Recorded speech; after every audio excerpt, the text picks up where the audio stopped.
So it's 6 o'clock and I'm calling the meeting to order. Adjustments to the order of the agenda. So the new business, Selectboard New Business is the AP Triton, Putney Fire Department Operations Analysis Findings, Recommendations, and Strategies of Current and Future Demands in Public Safety. This is a special meeting of the Select Board, but it really is a presentation by AP Triton, and we have Rich Buchanan here, who flew in last night on a pretty tricky airplane, I guess, to come to talk to us all about their findings. So, Rich, you want to take it away? Where are you? There you are. Well, good evening, folks. In addition to, our engine didn't work properly and suddenly things didn't work out, I found out I was a grandfather a couple of days ago. So you guys be nice to me. I'm adjusting to this. I'm older now, evidently, and I still think I'm, young, but evidently maybe I'm not. So anyway, but tonight we're going to go over this analysis. I think it's going to be different than some of you expect. This is actually very much a good thing. For starters, I'm not here because there's a tragedy. Usually when we go someplace, something has gone wrong, somebody got hurt, some tragedy occurred. You folks are doing this right. You're basically looking for an opportunity. Your chief, your town manager, your board are just trying to find out ways that you can make this better. You guys have a long history, all right, a very, multiple generation kind of history. And our job is to try to help you have sustainability. We do not think that if you use the same model that you have right now, you can be sustainable, because you're just like every other small volunteer town across America. It is very hard to buy $2 million engines and trucks. It is very hard to find staffing volunteers. So as a result, the challenges that we're going to talk about aren't 100% unique to you. Matter of fact, it's pretty much a problem across the country. So a lot of what we're going to show you are some ideas. Now there's a couple of, we don't want to call them ground rules, but at least some understanding. First of all, we can't put anything in this report that we can't prove. So if the data wasn't there, I couldn't put it in. I could sit down with some of the folks in the department and they would say, that's not true what you just said. But yet you can't prove it. So I can't put it in there. A training record, you could say, we did train on that, but without the paperwork, I can't put it in the report. So then we have to put in, this is an area for improvement. I understand a lot of things in here may actually not be 100%. I think these are all topics you need to follow and consider. But I also understand that, this may not be 100% of the picture. It's just that's what we had. And you all, especially those of you from a medical perspective, EMS, if it's not written, then, they don't really count it. So it's just something I want you to consider. The next thing that happened is I had the pleasure with my partner to come here, and Michelle Crowley, remarkable individual, chief out of the South in Biloxi. She never stops talking, but she's a lovely person. And because she's Southern, that's what she does. But we, as we were going through and doing the analysis, we came up with many, we will call them opportunities for improvement, and you're already doing them. Your chief has been on many of these. So there are things I'm going to talk about that you've already tackled. This is also a great thing. So anyway, I just want you to keep a broader perspective a little bit. This is not bad, this is good, all right? Because there's nobody hurt. There is not a tragedy, and so let's continue from there. Good evening.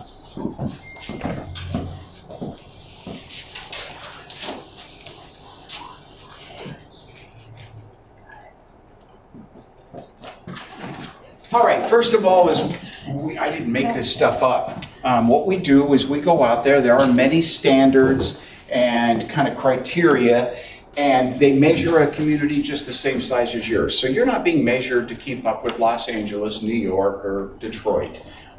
There are specific standards to a community the size of Putney with the same challenges you have. So we have to start there, and that is what you're compared to. Is going to be, basically like departments across the country. This started on August 31st. It's when we originally started talking about doing this project, started gathering, and what I put your chief through, and your senior leadership on the fire department was just really beyond reasonable. They're never going to invite me for Christmas dinner or anything. It took them the better part of 3 months to get all the information we required in order to do this report. So I just want to, point out the fact that they did very well, and they were very transparent, gave us everything that we asked for and then some. So this is to your credit, which is also why this is going to be a successful project, is because nobody was holding anything back. So thank you very much to the department. We came here for 3 days in November, and actually I got to see and meet a good many of you. This is also somewhat of on the other side, I owe a shot to the town manager, who basically set us up to speak to every human in the community. It made for a long 3 days because we got to meet everybody, but it also meant that everybody got to have a voice. So I had the opportunity between myself and Michelle to meet many of you, so thank you. And then of course it came to fruition. There were many people. This is an important concept.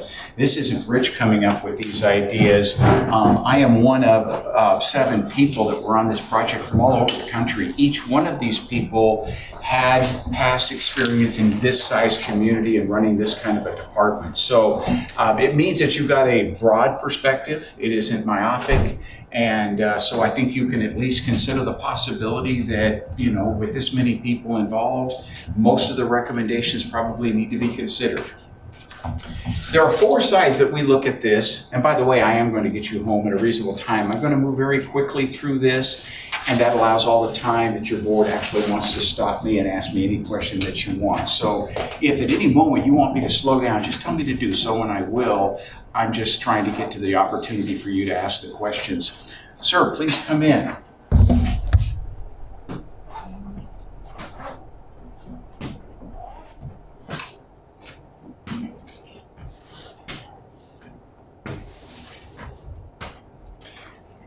There are 4 aspects of when we look at any system. We start out by looking at your community risk. You guys are unique. This is different. You folks have considerable risk for the size of a community that you are. We're going to discuss that. The necessity of having your fire department is extraordinary.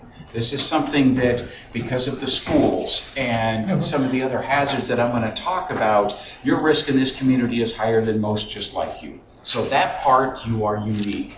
Then we look at service demand. We simply look at the numbers. How often did you have to have a response to an emergency? What kind of calls did you go to? We start out with demand. What did they do? Then we do performance. How did they do? We look at that, and then we compare you to your neighbors just like you and say what was their performance in comparison. And we have definitely found a couple of areas that we want you to put some thought into as far as maybe an improvement. Then we're going to look at what to do in the future. And we'll discuss what to do with the future here. But let's face it, this fire department is going to be here for a long, long time. We just want to make it sustainable. So the entire conversation tonight is just to get you the next 150 years. Town of Putney, we went through, it's just the amount of data that your chief was forced to get us was extraordinary. So we looked at everything from operating guidelines to stuff that we could get out of your state databases, the federal databases, every piece of paper your manager owned. So we've got a very broad perspective, and thus it made this document 160 pages. They're not usually that long, but I think they're going to prove useful because this will be like a textbook. You'll pick a particular topic, go to that section, and you'll work on something. Community risk. I'm not going to touch this. There's a huge section in there about your risk. Most of you know your risk. We were the ones that were surprised. I just didn't expect to be, the levels that it was. We break it into 6 categories. Obviously, demographics and population. You have challenges there. You have everything from tourism to indigent care, mental health. You have drug abuse. You have elderly. You have the full gamut that any other community has to deal with. You just have to deal with it with lesser resources. Physical hazards, you know all about these. I am amazed that you have a river next to the railroad, next to your highway. that is the makings for something truly extraordinary that you'll have to manage, and you've recently had to manage some of that stuff. Technological, we'll talk about that. That also translates to that railroad and the highway. And then some of your physical assets. You have 4 formidable schools, and they require protection. Those kids have to be protected, and it brings a different flavor per se as far as the risk that goes with any kind of college or a dormitory style facility. So there's other things that we have to worry about for them. Then your infrastructure, obviously there are some events, flooding would be one of them, that all of a sudden you take out a road and you become isolated. We have to worry about these things, as you can see what's happening in California. Those folks struggle to meet a lot of challenges. They're really struggling right now. So, and you folks have this kind of opportunity as well. And then we're going to talk about how making that risk less. As I said, those are the topics in the book. This is going to be more geared towards your chief when you start sitting down and trying to develop new prevention programs down the line. Tonight, I'm just going to basically dazzle you with a couple of pictures, and we're going to move on to another part of the subject. Population, we found it unique. This translates very heavily into, obviously, you know where people live, but then instantly there's a red spot because there's a school there. And matter of fact, there's a couple in reasonable proximity to each other, and the density is what translates to the potential for something to go wrong. So, and we just get this off the census. This is about to change again. I think they'll be a little more accurate. And then how they count people is always a little bit different, whether you have to be a full-time resident or a part-time resident or you're a student. So take that with a grain of salt. We understand, but it's the best we can come up with, so we have to trust the U.S. Census to give us that. But it sets the stage for what we look for later. That, on the other hand, is remarkable. Your floodplain is, and this state suffered from this. You guys certainly had to deal with flooding earlier in the year, or last year. But it's your proximity to the highway and the railroad that go with that that's going to lead to at least the potential of some kind of event that you're going to have to manage. Then we look at target hazards. There's where we get into the schools and some of the very large assemblies, and quite frankly, I think this is going to grow. This is a very nice place to live. People are going to want out of those metroplexes. I think you will see how it translates to more people moving into the area. So it's something that probably is going to increase. And then these target hazards get bigger because you have more multifamily, more hotels, more. It just means there's more to protect. There's a good example of the target hazards and the density that go with them down below. Again, right now it is manageable, but I think it's something that you want to start planning today for what's going to happen down the road. And like I said, there's 60 pages of risk in there to discuss each one of these in detail. So for tonight, I'll just show you a couple nice pictures. Service demand. This is where the rubber meets the road. Now we're going to look at exactly what was required of the Putney Fire Department. It's somewhat predictable. The majority of your calls are EMS related, as they are across the country. This is what fire departments do, and that's actually lower than the national average, which is 68% is usually medical. But then you have your fires. They don't account for as many, but they're catastrophic when they occur. People die, you lose property, people get hurt. So consequently, we have to get ready for these. It's almost an insurance policy because they're such major events. This over here is a critical component. The fire alarms, although they can be a huge burden financially, staffing and everything else, they're critical because the response by the department to an alarm translates when that turns out to be a fire as to how it was managed and whether we got everybody out of the building appropriately and that kind of thing, especially at a dormitory. So consequently, those alarms, we put a lot of attention. I recently worked with it was a relatively famous ski town in Colorado. They kind of got frustrated. They decided the fire department didn't want to keep going to fire alarms and less, and so they suddenly decided, well, we don't need to go to that until we get a second report, and then it was on fire, and then they had a fatality. And it was a catastrophic event. Then we get to go deal with their system. That's why I like you guys so much. You're fixing anything ahead of time. You're not waiting for the tragedy to occur. So that's the fire alarms. Then, of course, there's a lot that the fire department does. Public service, good intent. I do have somewhat of a concern down here. Your hazardous materials events, you have a significant potential because you have water, railroad, and a highway, and there's not a lot of emphasis placed on it. What's even more is the great state of Vermont is going to take about 2 hours to get here to help you, which was manifested recently with the spill that you had just a couple of months ago. So these are events, these are the kind of highlights that we look for, and then we try to figure out how we can give you some suggestions for the future. This is a huge problem. That's probably one of the biggest issues on the table, is most of your calls occur somewhere between about 8 o'clock and they end at 7 in the afternoon. That happens to be when everybody goes to work. Then it happens all during the week. When you put that together, it is very difficult to get volunteers today to be able to leave their workplace, if they're even in town, and to be close enough to be able to respond in a timely manner. This is a huge challenge for any volunteer program. And there will come a point where you're going to have to start mixing in paid people to supplement, at least during the middle of the day and the middle of the week, to get a response until you can get some of the other the folks into this program. You're not there for volume. It's extremely expensive, but it means that you're facing a significant challenge. Your chief told me that by this summer, there'll be very limited crew in the middle of the summer, in the middle of the week, in the middle of the day. And yet the risk is there. We still have these huge dormitory facilities, and I mean, these are going to be major events. Thus, as I'm going to show you here in a minute, it requires a very good relationship with your neighbors, and you have one. There is a graphic representation of just the call volume, and 2 things came out of it. We expect where it gets very dark, that's where the majority of calls occur. And this translates to your schools in the center of, kind of what you would call the downtown area. That's predictable.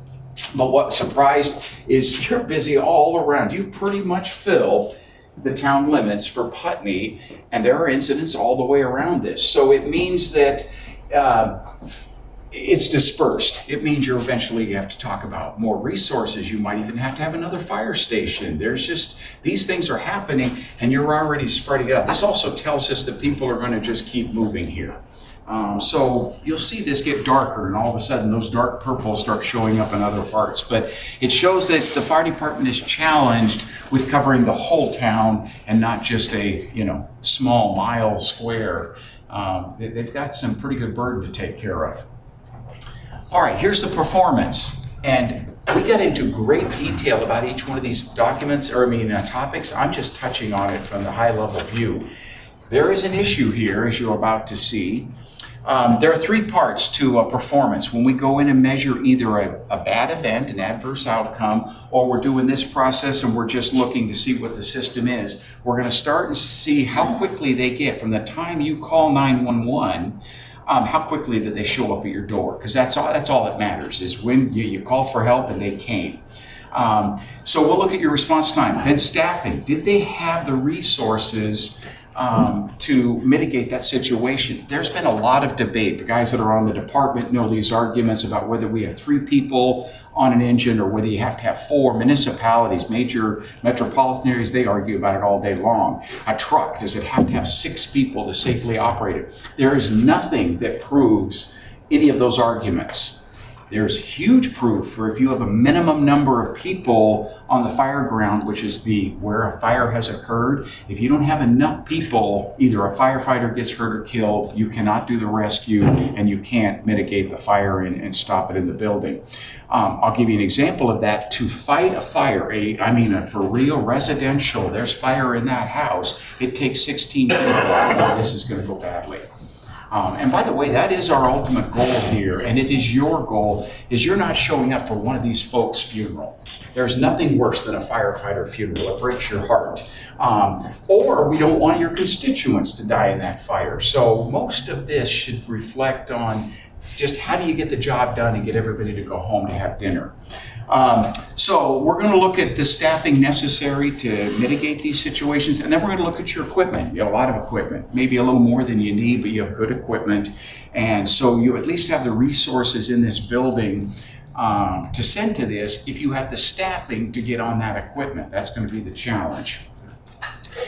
Call processing, here's the problem. There's a political statement up here that I can't fix, and then there's the internal. The fire department is measured right here. From the moment the alarm goes off in here, and at the time it takes them to get into their personal protective equipment, what we call bunker gear, and get on the apparatus and drive out, is called the turnout time. In an urban system, we have to be out of the station from the alarm out the door electronically. It has to prove it in 60 seconds. All right? Now, that's pretty much impossible if you're having to come as a volunteer from home. As a matter of fact, it's beyond impossible. So a rural community measures it differently, and we'll talk about that a little bit. Then travel time, there's nothing you can do about travel time. If it takes 15 minutes to get down the road, it takes 15 minutes, or, whatever part of the community is. The only way you fix travel time is you can't yawn, I'm really interesting, dynamic conversation. The only way to fix travel time is you build new fire stations or you build new roads. Well, this is millions of dollars, so that's probably not going to happen soon, but it's probably something you'll eventually have to think about. The fire department, as in Putney Fire Department, is doing a remarkable job. Their speed from the time they get the alarm to when they get to your house is as good as any rural community I've seen. So they are doing their job very well. And it appears they're doing it safely in the sense that you don't have a lot of motor vehicle accidents with volunteers hitting somebody or getting into an accident on the way to the call or those kind of things. So to their credit, they're doing this very well and they're doing it quickly, all right? That's not your problem. So my partner, the chief out of Biloxi, we're going down highway something to Boston, and it wasn't the main one. Five? We are literally 8, 9, 10 minutes out of your fine town, and my partner screams, "Stop." And I look up and she's like, "That lady just passed out." And we were driving by a home, and she is on her back, out cold. I'm still a paramedic, I might even be useful. We turned around and we walked up and she was still unconscious when I found her in the front yard. She's breathing, she has a pulse, so I'm not starting CPR, but she obviously is sick.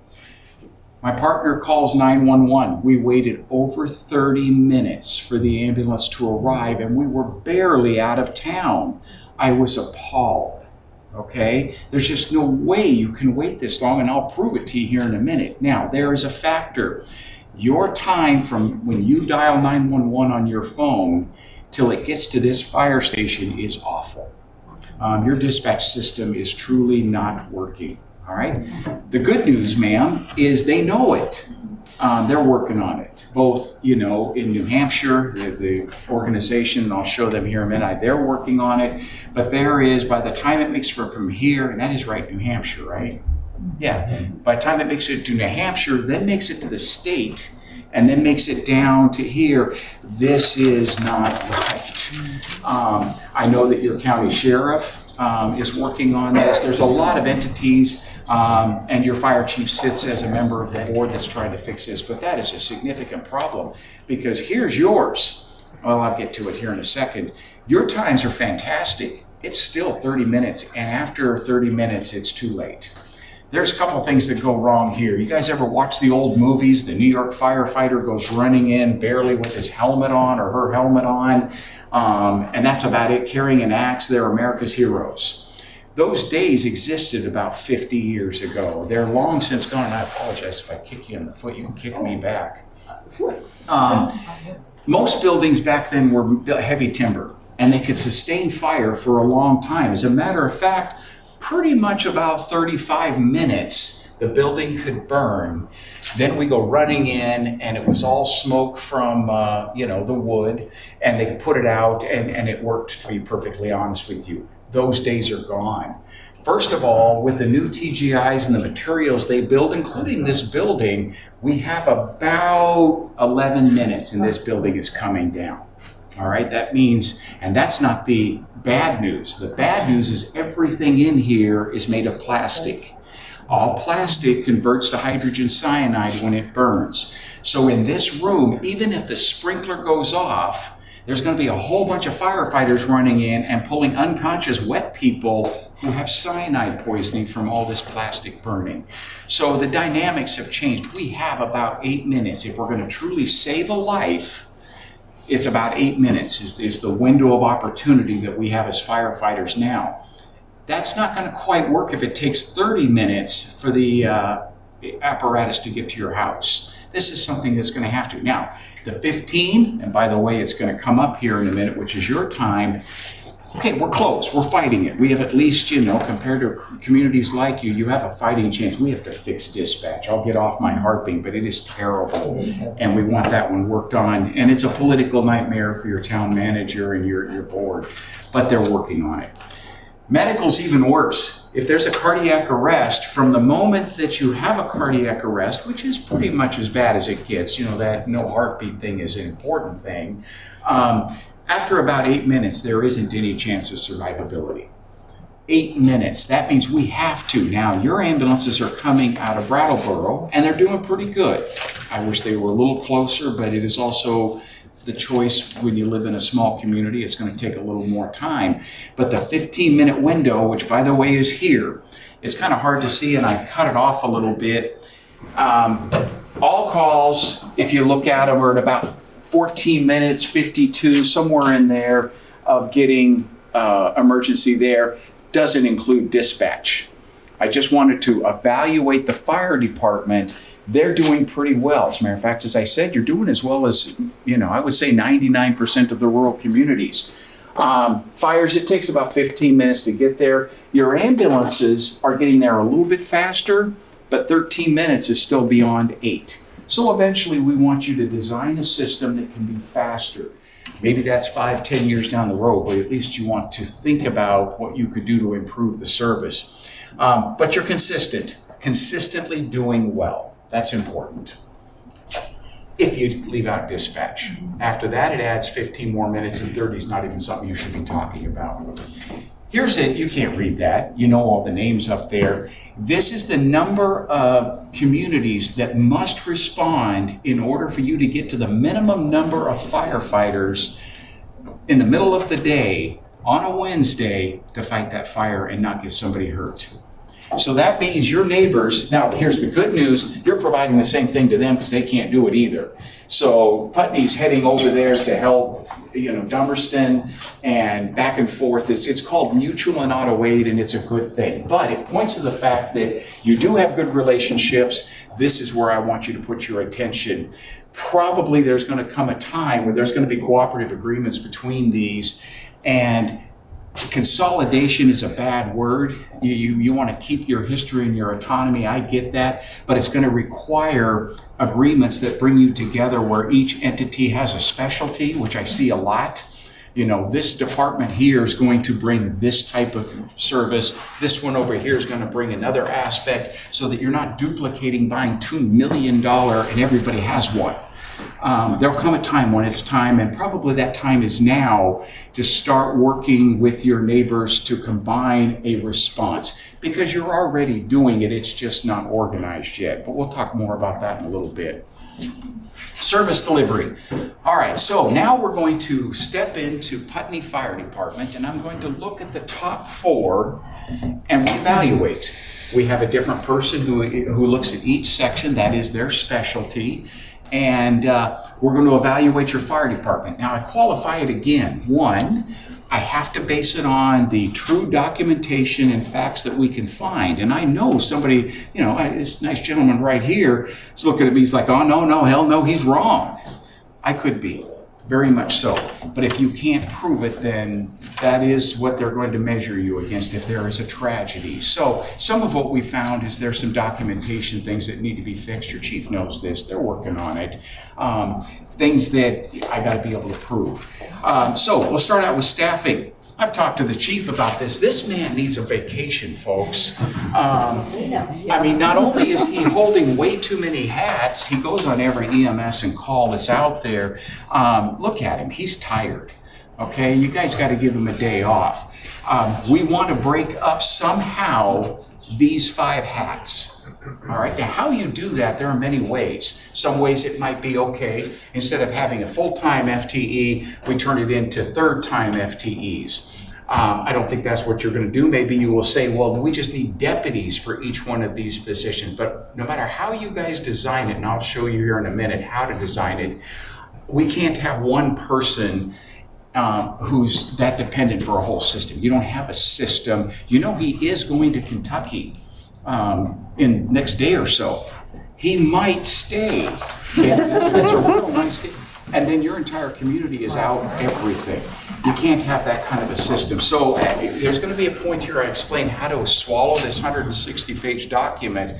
But solving this can come in many ways, and you guys will figure out what way works best for you, whether or not it's deputies. Another thing is you could take the prevention side and have a combined FTE that's divided by 3 communities. Maybe you should share this, which I strongly recommend that you start meeting your neighbors and sharing some of this expense. Just because it's expensive. There's a lot of money involved here, but they're in the same boat as you are. They're trying to come up, because legally these positions have to exist. This wasn't, just for fun. So there's the first one, is we want to figure out how the chief ever gets a day off, and he needs one. It's only fair. Then the staffing. Now this would be us being critical. This I don't believe is something that is reasonable. I have a roster of 31 people. Of the 31 people, only 12 are what's called active. Now here's a double-edged sword, folks. In my world, and I know I'm a purist, and in the back of the room, you protect me in case they get wild back there. Folks, if you don't meet a certain level of training and standards that day, you can't be on the roster, period. Because that's when a firefighter gets killed. No questions about it. No, it'd be the first thing we will walk into when I go to fatality events. The first thing we want is, let's see the training records. And when those are inadequate, it was the department that is responsible for the death of that firefighter. And then, folks, I'm not trying to be dramatic because this is important, but that liability will be the town's. I am good and bad when we do these kind of things. Now you are aware of a problem. Now it's in writing. You now know that this exists. It has to be dealt with. But there can't be 31 on a roster but 12 that are active. Of those 12, at that moment that we wrote this, 6 were these nice people back here that are students. This is fantastic, but I don't think they're here year-round, which means you constantly have this cycle of whether or not you have enough resources to get that apparatus out of the building. So staffing is a problem, training is a problem, we need some minimum standards. But here's the catch. In Vermont, you guys know that you're the only state left that doesn't have technical required standards for a firefighter. Or to drive. You can, if you have a driver's license, you can get in this engine at 32 tons and drive it. I'm against that, okay? But they're not breaking any rules. I just don't want anybody to go to a funeral. I really don't. And that's so we want to be very careful. So keep in mind some of the things I'm going to tell you about here, they're not violating any statute, law, or requirement. You are one of the few states that you don't have those requirements. So I wish you would make your legislators do so. All right, we're going to talk about that staffing some more. This is a challenge, and this is probably the only glaring example that worries us a lot, but could be an example where the folks in the back would say, no, that's not true. I can't answer that. I just know that this documentation is what I have, so this is what we'll make the judgment on. And what it shows is numerically, out of the 31 people on the roster, only 23 of them had training in the past 2 years. That's not true. But it's what's documented, and you'll be held accountable for that if something went wrong. Can you clarify what the axes on that graph are? Yeah. There's no legend of any kind. These are firefighters down here from 1 to 23. I just took everybody's name out because that doesn't make anybody feel comfortable. Then these are hours that they had that year. So this person here, I don't know who you are, but you need to go with the chief and take a holiday, okay? You just really need to take it down a notch. That was enough hours that year.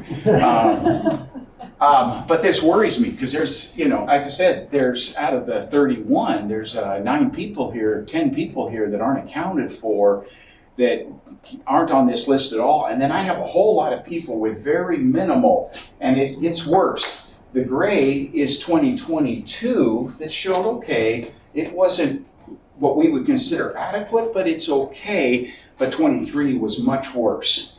What it would say to me is two things, which I challenge you to go find out. Either A, there's not enough training to validate the safety of that firefighter going in that burning building, or the documentation is inadequate and we just need to change the documentation. I get those two sides, but I challenge you to find out which is the case. This is what we have, is this. Now, it is inconsistent.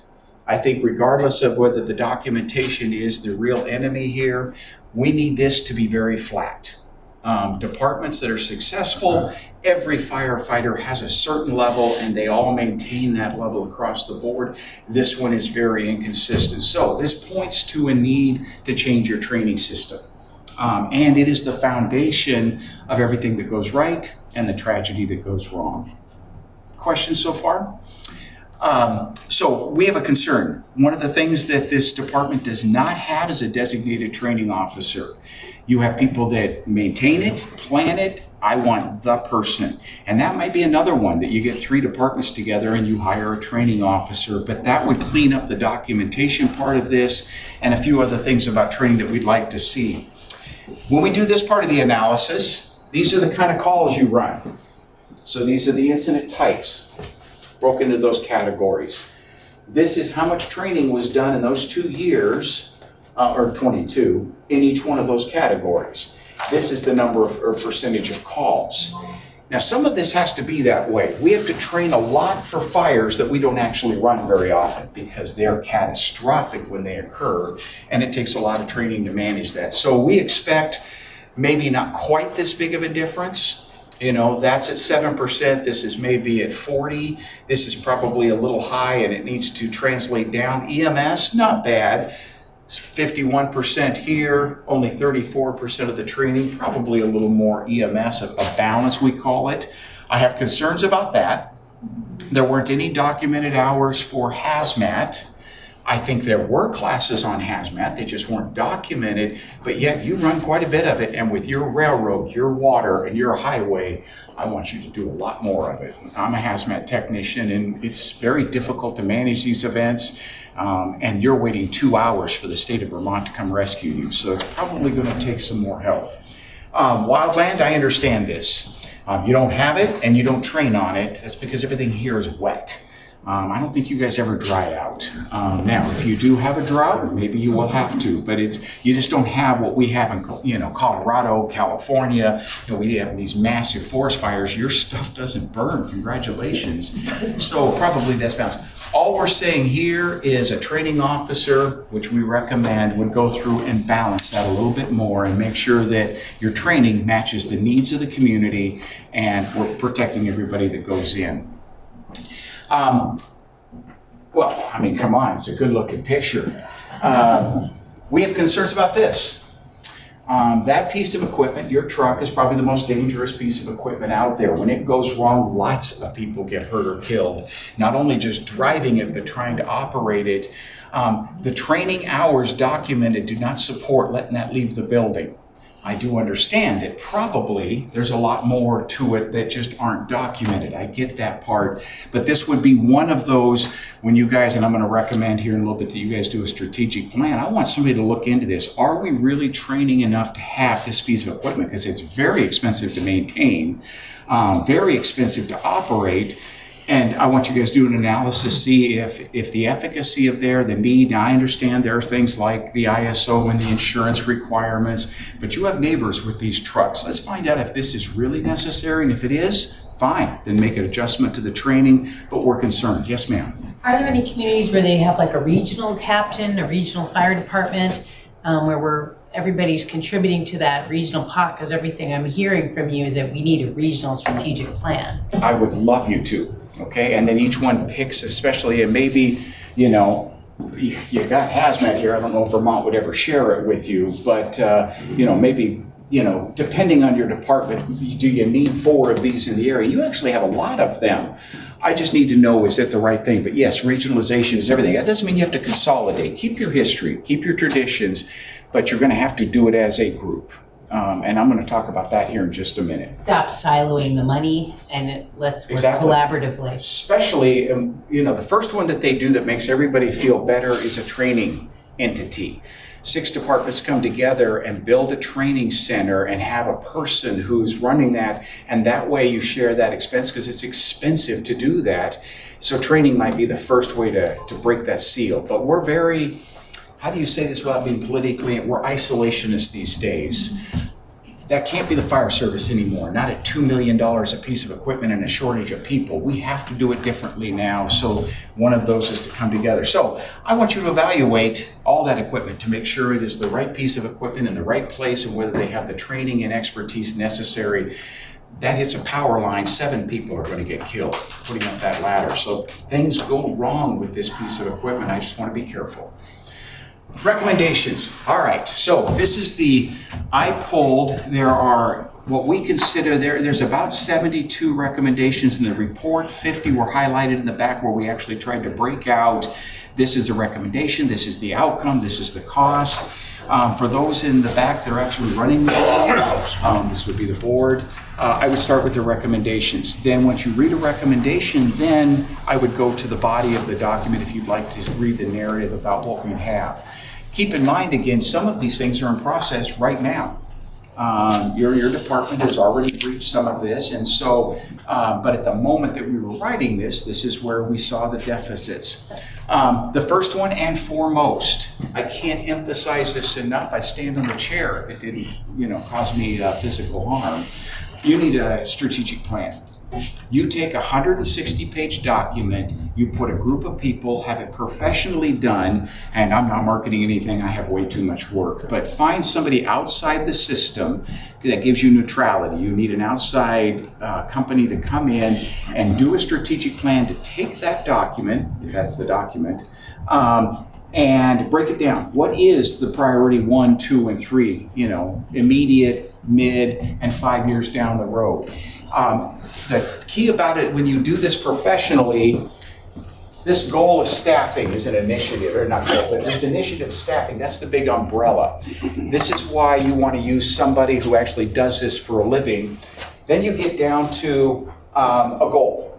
So you state, we're going to do something here. I need to know what they're going to do. I then want to know how long it's going to take and the name of the person who's responsible to get that done in this amount of time. And then you have to have a metric that says, did you do it right?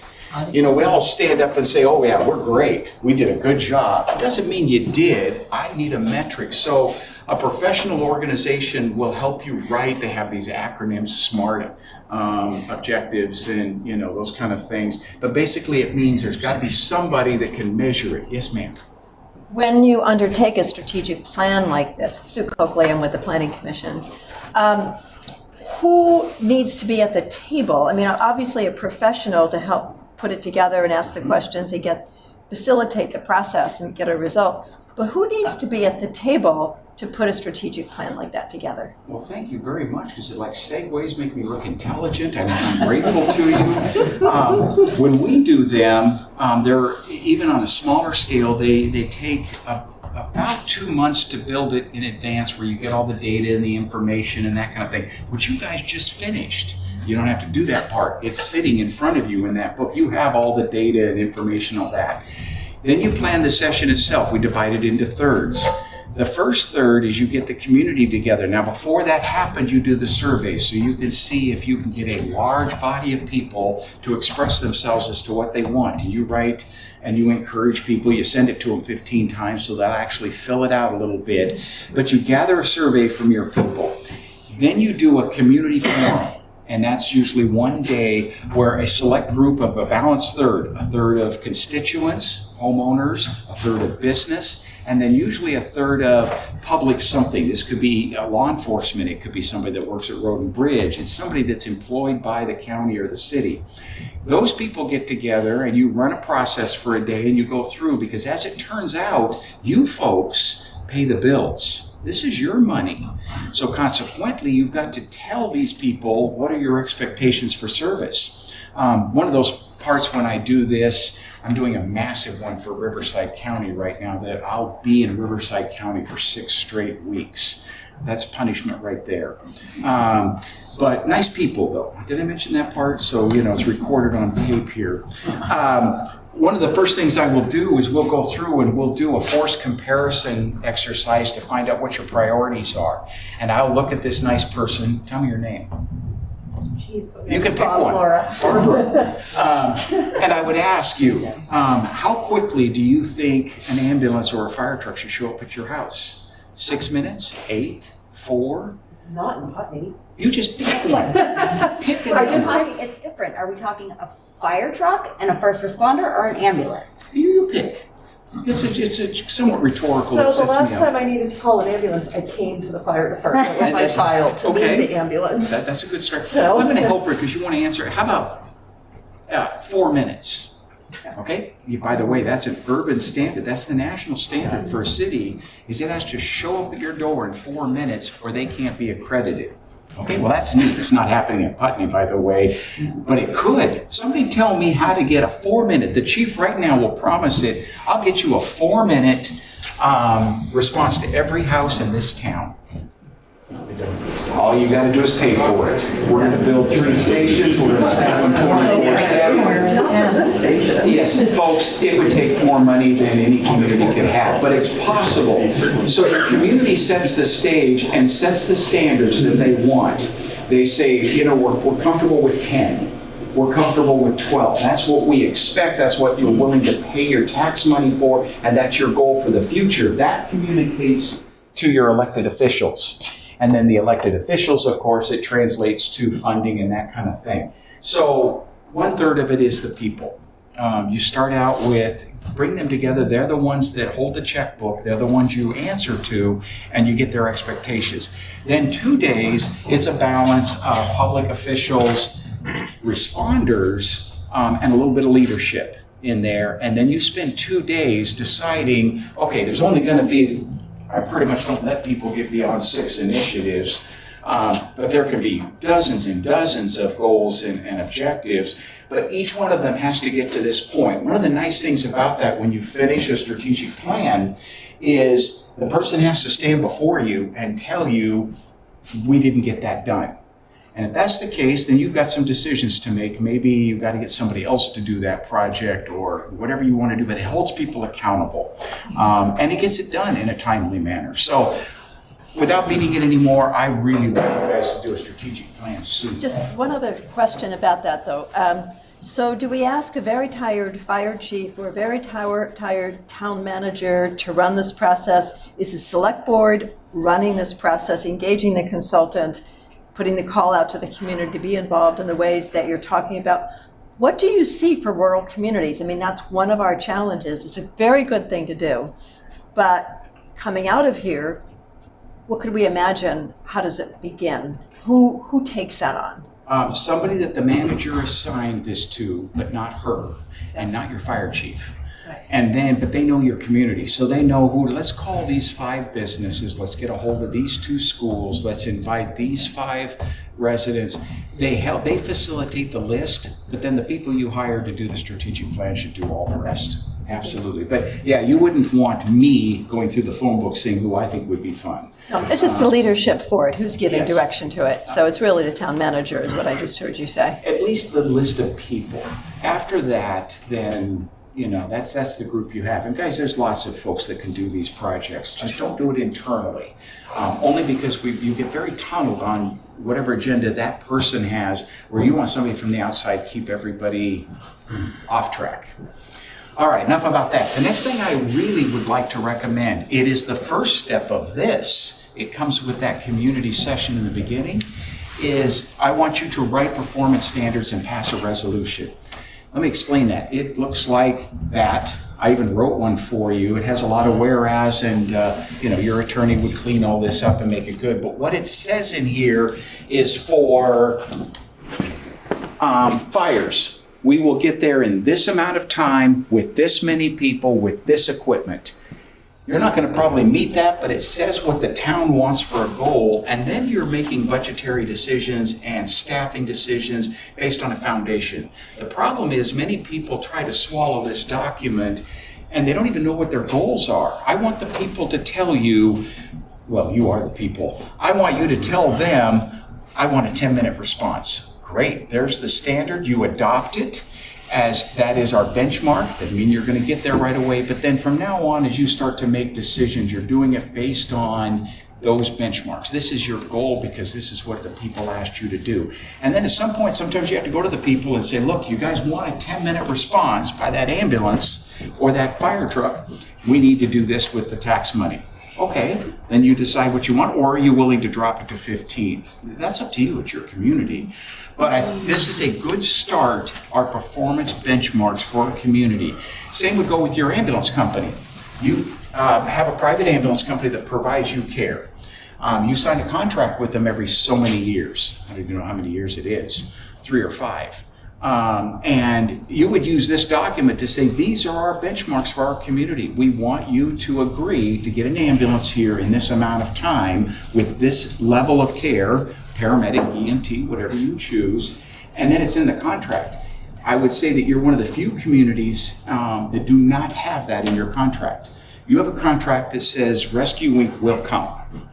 That's great, but there's nothing to measure whether or not they're meeting any standard, although I will tell you they're doing a pretty good job. So I think they're taking care of your people, but you still should have a standard and an expectation, and then for that, you probably have to pay for that expectation. But you guys decide how that works. Then you go through fires. This is how quick we want fires. This is how quick we want other responses. It's in a 3-page document. I would like you someday to consider passing a resolution to say what standards you want. But first, you folks have to say so. And then these folks will pass the thing, and then those folks in the back will try to figure out a way to meet it. It's a trickle-down effect. All right, this is a huge part. This is number 3. I want a strategic plan. I want to recommend strongly that you have benchmarks for your community that you want to meet. And this is the 3rd. I want you as much as humanly possible now to work on IGAs, intergovernmental agreements. Start coming together with your communities. Quit duplicating things. Specialize in one department. This one over here does something different. I was by the time I ended my career, I was with a very large department, 60 stations. That's a big department, by the way. As we were coming together and merging different cities together, we were called a district because, we covered many cities, but one fire department. But as new ones came in, there was no reason for everybody to have hazmat. So we figured out hazmat would do well here. Swiftwater and dive rescue did fine over here. We didn't duplicate everything. That's the economies of scale. And then suddenly those teams became very robust because there was money for it. Instead of having 4 hazmat teams, 4 dive teams, this is where communities falter. So for all these, staffing, you can share staffing. There's some really great models out there, something worth talking about. Prevention, you could have a prevention officer that covers 4 cities. Emergency management, I'll let you guys be creative. That's what you're doing during your strategic plan. You assign 5 people to do something magical, and they build an idea of how to do this so that you guys share the burden. Dispatch, I can't begin to tell you what I think about dispatch. I was just disappointed that lady, and we waited so long for help to come, and I almost thought about, we'll just put her in the truck and drive her back and meet the ambulance there. That's something, but again, I beat this into the ground. They're working on it. Your sheriff is working on it, your city manager or your town manager, and your fire chief. Everybody's working on it. So let's just call his cell phone directly. I would. I mean, I feel bad, but he comes. Yeah, I mean, boy, can you imagine how ugly this could be for the person that has to carry the cell phone that day? That's good. Okay, staffing. Several recommendations. We would like to refigure out what to do with the 9 jobs. All right, it's 5, 6 actually of the fire chief. I think this might lean towards deputy, or I don't know what it is, but come up with a plan whether you're sharing some of this, but one person can't carry this burden. That man needs to take a holiday someday. A position of training officer. One of the few areas that doesn't have a designated training officer, and probably could cover 2 or 3 little towns to do it, but I want to make sure everybody goes home to eat the bacon. Finance. You had one of the most robust CPAs. She is the CFO, and I think it's San Bernardino. formidable individual. She was that person, you'd walk into her office and she pushes the pencil to the left to make sure it's perfectly aligned straight. I don't think, her name is also Michelle Fitzer. I don't think she's had a day of fun in her whole life, but a remarkable accountant. She has some pretty strong feelings, and mainly it's the absence of understanding. The first one that she wants is a forensic audit. Find out where all the money is, where it's been spent, how it's been spent, what you own. You'll see it a couple more times. You don't have great inventory, so it's hard to explain where this money is. And I'm not even implying impropriety. I'm just saying you don't have it documented. If you burn the building down, you need to know what was in it for insurance purposes. So she wants things very much audited, and then a very strict policy. Yes, ma'am. Are you talking about all of the town's financial practices or the fire department? Ma'am, right now my job is just the fire department. Now, I don't know about the town's finances, but the fire department, get that very clean. And a purchasing policy, clean all of that up so that you have some policies, they're not real defined. And it would help figure out where your money is, because eventually you're going to think about sharing. In order to share, you got to figure out who's paying what portion of this, and you have to have a better understanding of what you have.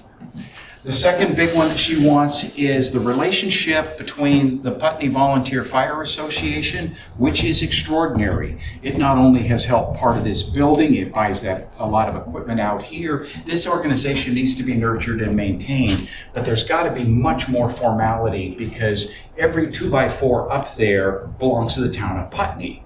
It's gotten kind of gray how that all works. This entire building belongs to Putney. So how it is utilized and a purchasing policy just to clean it all up. Somebody should be able to come in and know where every dime, because every dime belongs to the town of Putney, and how that is exchanged. She couldn't find that. It made her uncomfortable. She wants that changed, and at least an agreement as to this is how it's done. You hand us $10,000, we will take the $10,000, earmark to do something, but it's very controlled, very formal. It keeps people out of trouble. Capital equipment. The first one is this, your air filling system. We consider dangerous. At the very least, want to find out and have a professional come in and see if it is. They explode, by the way. Things go bad with this piece of equipment, but it's extremely expensive. Maybe that's an example where you cooperate with another organization for a while and then decide, do you need one in this building here? But definitely look at that reasonably soon. We consider it unsafe. But we're not engineers. There are people that'll say that is fine, it'll go another 6 months, but that needs to be checked. Yes, ma'am? You would consider that to be emergent? I would say it is urgent. Urgent, so... I do. It's again, I'm not the engineer, but it would not be in service in my department. And we'd want somebody to come in and validate, and it's, I think, end of life. It's been around. So equals liability. Exactly. And now it's on paper. And now it's on paper. Thank you. We're saying we've got to look at this, and there are many things like this that need to be looked at, and easily. You could get somebody to come in here and they're like, yeah, it's not great, but it'll work for another year. Great, as long as somebody with more intelligence and expertise than me said so, then I'm okay with it. We want it looked at. The efficacy of that ladder truck, only because I've personally been on a fatality. This hit pretty hard with Michelle Crowley as well. I want to know this is the right piece of equipment in this department, and it might be. But then it's going to have very specific training records, requirements. I don't care what the state of Vermont says. Please make this a very stringent requirement. But if you have it and you don't have the staffing to get it out of the building, then it's costing you a lot of money to have it. So evaluate it. It's not my job to say yes or no. It's my job to say take a look. We want you to do an analysis of all of your fleet. You have a lot out here. It appears that you could probably thin that down, which would save you some money you could apply somewhere else. But again, that's not my job either. My job is to say you have a lot more equipment than most entities your size. And should you? Is it just, I don't know. That's for you to determine. You do a cost-benefit analysis, look at the number of times it's used. You obviously do have to have reserve apparatus, but there's another one that communities came together. They share an engine. There's a reserve engine over here. 4 departments will use it when necessary, and that's great. I'll leave that up to you people, but it's something we think you should reevaluate how much is out here, because you have a lot, and is it the right amount? And maybe it is. EMS, now this department is better than most. Paramedics are the worst creatures. Anybody in here a paramedic? Yeah, they're a problem. They read about something, went to some conference, they come home, they want to spend 10 grand on some gadget that will save lives, absolutely. Firefighters are only a hair better than that. They also go to the conference, come back and want to buy something. I want you to put it to the test. There are 7 steps. I put it in that book. I want you to go through and say, this is how much it costs, this is how much it gets used, this is what the liability is if it goes wrong. I mean, I'm from Colorado, we've all read about Aurora. That is catastrophic. People went to prison for that event. Was it really necessary what they were doing? Okay, and there's a lot of debate about that. So I want you to do a cost benefit of the equipment, not just EMS equipment, but fire as well. Some things have to be there because it's the law. There are certain pieces of equipment that are required on an ambulance or a fire engine, but not all of it. So at least evaluate it and decide if it's beneficial. You folks need an automated inventory system. You do not know what you own, or you can't prove what you own. And that's unusual for a municipal department. As a government entity, you've got to be able to say, this is what we have. I want to know how many chainsaws, I want to know how many trucks, I want to know how many, basically everything. And now these systems are very inexpensive. So I want an automated system, please, that will, basically you can at any given moment when the building burns to the ground, you know exactly what you lost. Plus you can then depreciate it appropriately. This was Michelle Fitzer's problem, is are you actually accounting for the end of life of some of this equipment, or are you just holding on to it? I don't know if you are or not, we just couldn't prove it. So something to think about. Response standards. If we believe, and we do it across the country, that your ambulance company should be held to a response standard.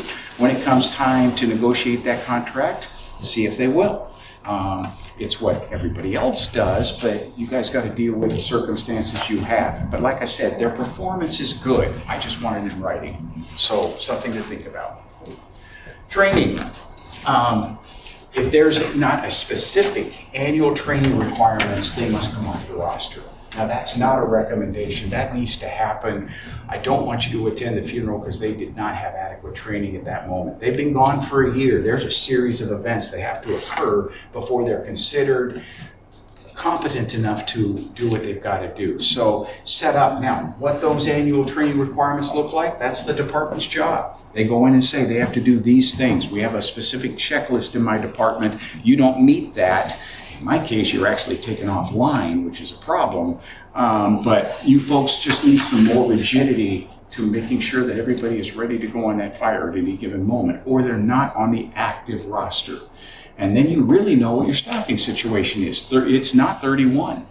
Now, what that is exactly, I'm not entirely sure, but we know that you do not have 31 members, which would imply you don't need any help. The reality is you're much shorter than that. I'm quite certain of it. Enhance your fire and EMS training. We just want you to balance a little bit. That wasn't a bad one. It's just something you could improve. A few more EMS hours, a few less rescue, balance it, but most importantly, get a training officer position somehow. Whether that's paid, a person, somebody's overwhelmingly, that person that had like 300 hours, make them your training officer. Heck, you've got it figured out. But I want one, and it'll be a formal position, and they need to hold their credentials to be a training officer. You know, are they truly the experts? And if they've gone off to learn how to teach a firefighter how to do this, those are actual certifications. And then there's the question section.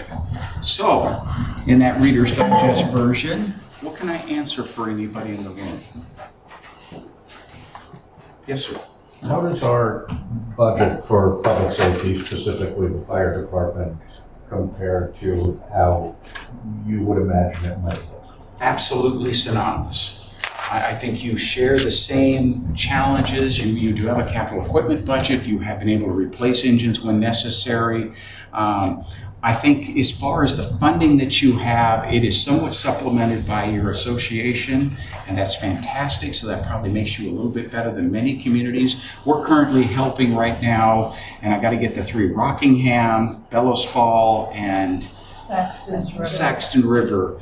Now Bellows Falls pretty well, but the other two are struggling a lot. So I would say that you're either equal or probably slightly better than most communities as far as and it's not enough. No. These folks will tell you they just simply don't have enough funding, but then there's that political balance. How much do you want to be taxed? And it's a challenge for people, but I think you're doing pretty well as far as compared to your neighbors. Other questions? Yes, ma'am. Have you experienced communities where schools or larger landlords are contributing to a safety fund to offset the cost to the town? So, you are housing 200 people or something in the town, you're contributing to the safety fund. You're talking about a political nightmare. Right. Because I just wonder how the funding, it's like we already have very, very high taxes. Yep. So where are we going to pull any more funding out? No, you're absolutely correct. For example, Colorado University, don't quote me on this, I think has about 45,000 students. All right? They don't pay any taxes. They're a state school. But the amount of services they require is staggering, because that's an entire city, 45,000 people. So that is a challenge. I understand. We have a lot of nonprofits. Yes, and you're, as I understand, your schools have, by non-mandate, I don't think they legally had to, are trying to participate and support the community, and that's fantastic. That puts you better than most communities would have. But this is definitely a challenge, and you're right. I don't have a good answer to that. Well, what about developers? Housing developers, they could be contributing as well. I mean, in my world, and I can't speak because I would be speaking out of expertise. Your chief could probably do. When they come to us and they're building a subdivision, we make them build a fire station. Yeah. They're buying. Now, I don't know if that, and they're also very large subdivisions. So some of that, I don't know the laws of Vermont, but it'd probably be worth checking into to say, look, if you're going to do this, it's going to impact us and we have to have the support. I'll give you a comical one, was Home Depot. They wanted to put an extraordinarily large Home Depot in, larger than most that you might have seen. You guys do have Home Depot, don't you? No. Okay. No. I mean, somewhere close. Okay. Because this one was so large, we were worried about whether or not a major fire in there, could we really use the systems to get the smoke out, to do the rescues, and there was a debate about they don't make a system big enough for that, and there was all kinds. So they eventually bought us a fan that was run by a Ford it'd be a 360, isn't it? 350. It might 350. And then it's the Chevy 454. We got to choose between engines. This thing could lift the roof off of the Home Depot if it got going enough. We never used it, but it sounded really good, and they did support us by buying us this huge, massive fan that I don't think has ever been turned on. We use it for wildland training to put on our gear in a windstorm. But yes, you are right. It is appropriate to see if you can, when you're doing these developments, to get these folks to help. I would continue to nurture your schools, and to keep their participation is very helpful. Just for clarity, does development include small housing projects in your mind? In my mind, depends on the impact to the man back there. Okay. If it's going to truly impact, and now you've got to get staffing, I can't get the equipment there, we don't have enough, we're running 15 calls a week, then it impacted. And you folks have to, working with the town, have to figure out whether or not that should be supported. But first we have to find out if Vermont allows such things too. Yes, ma'am. So in considering this, is this where possibly having those service standards the performance standards you were talking about, so if we as a community agree on these levels of service that we want, response times and so forth, that sets up a different kind of conversation with those who want those services and the ability to support them and pay for them, because there's an outcome, a particular managed or target outcome that we're talking about. And it supports your efforts. You could say it is the town's metrics to meet this, so therefore, Mr. Smith, you're going to have to support us a little bit so we can meet these standards. So yes, that's why I want the resolution so badly, is it sets the stage for what you buy, and your policies later and everything, including your development. Other questions? Yes, ma'am. Talking about recruitment and retention, it looks like out of the 11, 12 people that are fit to fight fire, more than half of that is administrative or, officer. What are the recommendations to change recruitment and retention? I have lots of personal opinions on this, but what I want you to do is during your strategic plan, put a team together to solve this problem. Now that was the easy answer out. The reality of it is shared resources is another one. You get together with these other fire departments to figure out how can you share firefighters to cover a day. Another one is there's a myriad of programs out there. Vail started 20 years ago their residency program, and you could get free housing, but you had to, because the town actually built a small apartment, and then suddenly you could live there, but you had to dedicate this many hours to the program. I get that there's a lot. You will know better than I do. Housing. I'm sorry? It's deed secured workforce housing, so you're contributing to the town. Exactly. So it's either reduced or no cost housing. And they have a commitment to give back to you. And they're doing it in a lot of areas in California especially. So you folks would sit down and have to come up with this, but I think the first one would be you have good people here. I don't think you've tapped the entire resource that is here, and maybe that group tries to find out why. Why do we have, these 10 firefighters aren't active? I would start there as to what can we do to get the ones we already have, they're trained, we can get them tuned up. Where are those 10? And that's what that group in the strategic plan would work on. You know your system, you'll be able to answer the questions, and then have a metric as to how you're gonna measure whether you're good. We got 50% of them back. Congratulations, that was a good metric. There are many programs, but I think your shared resources is going to be one of the biggest because all your other communities are doing the same thing.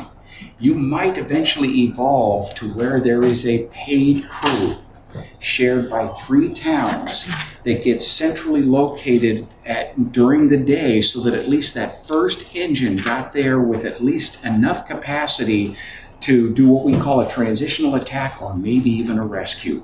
These kind of things can be worked out, but Putney paying for this is a burden. So share the burden is what I'm trying to say. So that's how I would start looking at those things, but I would do it through your strategic plan. Yes, sir. When you create response standards, you must increase your liability if you can't achieve those. Great. No, it's very clear. These are not meaning you failed to do something. These are your goals for the future, and you could even write in over the next 5 years, these are our benchmarks that we're trying to acquire. Many communities have benchmarks that they're working towards. They haven't reached it yet. And neither would you. If you said, I want a 12-minute response, that's going to take you a while to get there. And you'll talk about that in there. I just want, it reflects what the community asked for. Your elected officials then translate that to a document that translates over to the fire chief to say, let's figure out how to make this happen. Don't forget the funding. And then you're going to have to come back and talk to people. Are you willing to pay for it? Maybe you have to change your standards. Maybe it's 15 minutes because right now that's as much tax money as we can handle, but at least you know that going into this. Now the part about fixing dispatches, that's just plain going to happen. But the rest of it, you're already doing very well. Other questions, particularly the board. Can I answer and help you with any part of this? Not right now. What I'm hearing is that the next step is a strategic plan. Internal or external, meaning somebody within the region or go outside? Yes, ma'am. And I would strongly recommend it's within 60 days that you're planning this because the data is current. All the information is current. You wait a year and that information needs to be redone again. You have it. It's hot off the presses right now. So I would say sometime this summer, do a strategic plan. Absolutely. And you need a little bit of lead time to get there. And then I enjoy them a lot because you get the community in here and then you hear just wild things. It's fantastic. And find out their expectations are actually quite high. Okay, well then that's what we're going to work towards. So yes, I would say sometime this summer. So the other pieces, you're talking about consolidation, or not consolidation, No, don't use that word. regionalization of, or shared services, that would be part of the outcome of the strategic plan. Absolutely. We shouldn't start there and work backwards. No, ma'am. And because you don't know which one's your most important. Is if the staffing one is your most important, then obviously in the plan, it'll be done first. That's how you guys prioritize. Your firefighters are in that room, and they could be like, no, we can wait a year for that. We have 6 months, we got to get this fixed. So it gets you in order. So you're actually accomplishing something. You folks all work for a living. You understand that. You got to get the horse and the cart in the right order here to get this all going. Sir. Your recommendation on the forensic audit timeframe? Say that again. The forensic audit, the timeframe on that? I would make that a priority. No, not a priority. And then you decide as an organization during that strategic plan, how quickly does it need to be done? Because you're going to put in there, you want somebody to present it on August 1st, 2024. That's how you get this planned layout. Then your manager knows what order you got to start jumping on. So I'm not saying that. I want you folks to say that this is, during that process. And at least one of you, there are 5 of you, is that correct? Yes. 5. So it could be maybe 2 of you, but can never be 3. It's a quorum. But usually you do a strong strategic plan has at least 1 or 2 of the elected officials who have the power to actually make some of they're contributing along with, somebody from the hospital, so on and so forth. So yeah, I would say you decide how quickly that needs to be done. Any other questions on the board?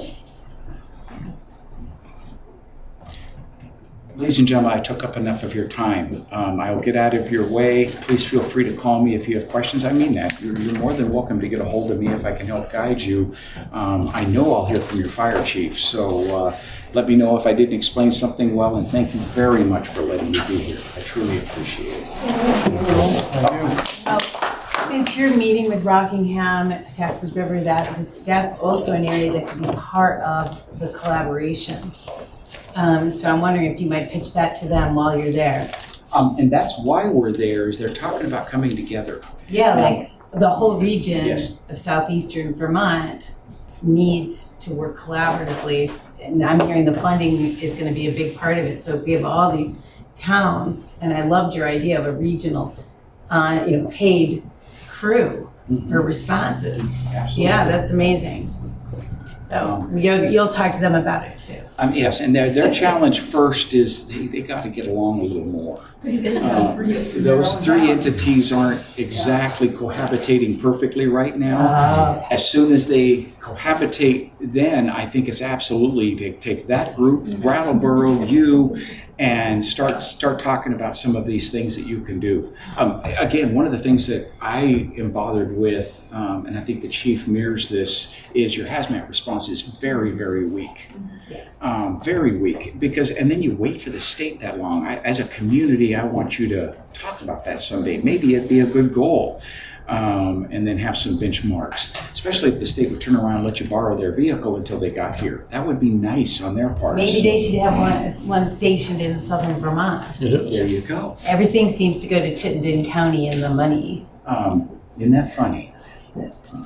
All right, folks, I promised to get you out of here, so thank you for indulging me, but I'll hang out here if you have questions or comments. Okay, thank you. So there was a sign-up sheet.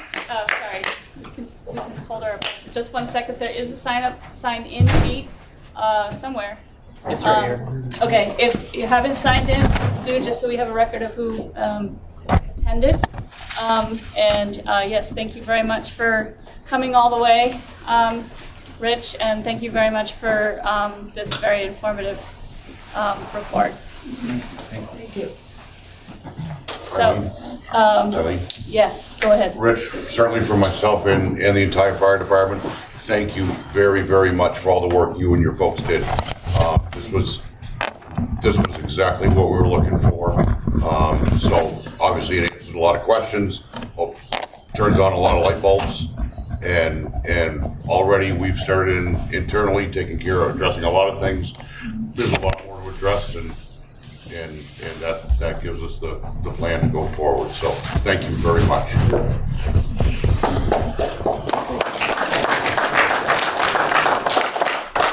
So Select Board, can I hear a motion to adjourn?